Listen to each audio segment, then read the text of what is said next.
Pada zaman ketika hutan masih menutup bumi, tempur sari dengan selimut hijau pekat. Wilayah Bulurejo belum mengenal nama. Malam di sana, gelap dan dalam, seolah menyimpan rahasia yang tak ingin diungkap sembarangan. Konon, rombongan leluhur pertama datang mengikuti pertanda aneh. Suara seruling tanpa wujud yang terdengar setiap senja dari arah selatan. Suara itu tidak pernah mendekat, namun selalu menuntun langkah mereka. Saat kaki mereka tiba di sebuah dataran dengan tanah hitam dan sumber air jernih, suara itu lenyap, digantikan kesunyian yang terasa damai. Api unggun menyala stabil tanpa angin, dan binatang hutan hanya mengamati dari kejauhan. Para tetua percaya tempat itu telah dibersihkan oleh kekuatan gaib penjaga bumi. Mereka pun menetap, membuka lahan dengan doa dan lagu tirakat. Karena diyakini satu kesalahan, niat saat membangunkan penunggu yang tak suka dilanggar. Seiring berjalannya waktu, ladang dan sawah mulai terbentang. Aneh namun nyata, hasil bumi selalu berlimpah meski musim sering berubah-ubah. Warga sering melihat kabut tipis bercahaya menyelimuti sawah menjelang subuh, seperti selendang putih yang bergerak perlahan.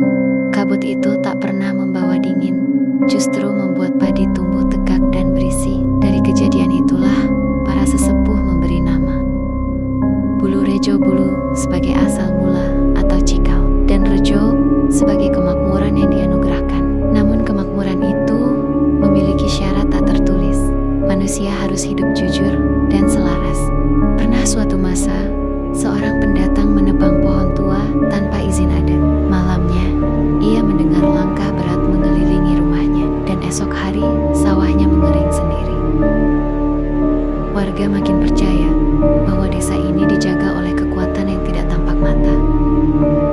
Ketika Bulurejo mulai ramai oleh keliwarga-keliwarga baru, kisah mistis kian menyatu dengan kehidupan sehari-hari.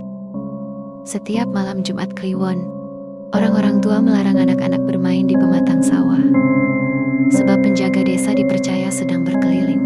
Sosok itu digambarkan hanya sebagai bayangan tinggi, berbalut kabut, berjalan tanpa suara, namun meninggalkan bau tanah basah. Ia tidak mengganggu siapapun, kecuali mereka yang berniat buruk. Upacara selamatan pun rutin dilakukan setiap awal tanam dan panen, dengan sesaji sederhana: nasi, bunga, dan doa tulus, bukan untuk menyembah, melainkan sebagai tanda hormat. Dalam dongeng para sesepuh, Bulurejo akan tetap tentram selama warganya menjaga lisan, tidak serakah, dan tidak melupakan asal-usul tanah yang